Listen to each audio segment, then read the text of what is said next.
안녕하세요. 닥통 네이버 지식인 상담의 신홍범입니다. 이 코골이와 관련해서 어려움을 겪는 분들 중에서 코골이 방지하는 어떤 기구, 그중에 코골이 방지 밴드라든지 어떤 치아에 끼는 장치라든지 이런 장치들을 이제 생각해보고 고려해 보시는 분들이 이제 있을 수 있습니다.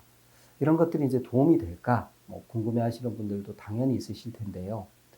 우선, 코골이 치료와 수면무호흡증 치료는 좀 다릅니다. 코골이는 생리 현상이고요. 그래서, 의학적으로 질환이라고 생각하지는 않습니다.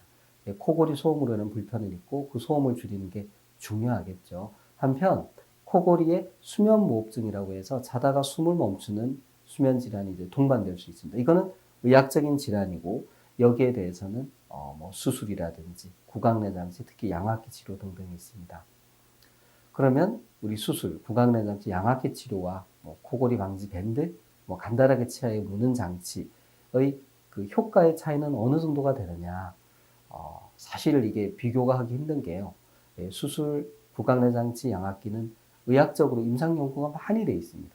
논문이 수백, 수천 편이 되죠. 그래서 명확히 알 수 있는데 코골이 방지 밴드나 간단한 치과는 아니고 입에 끼는 그런 장치들에 대해서는 연구가 되어 있는 게 별로 없습니다.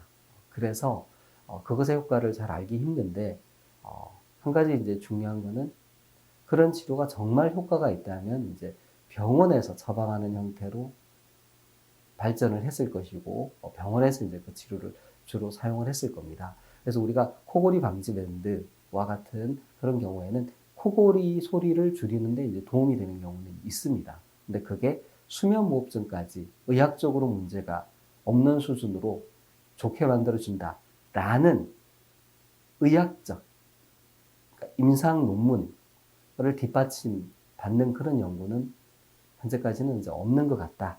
혹시 만약에 그런 제품을 이제 보시고 이게 효과가 있는지 이게 이제 궁금하실 때는 이 근거가 되는 논문이 있는지 그 논문에서 이제 뒷받침하는 그런 근거가 얼마나 확실한지 알아보실 필요는 있겠습니다.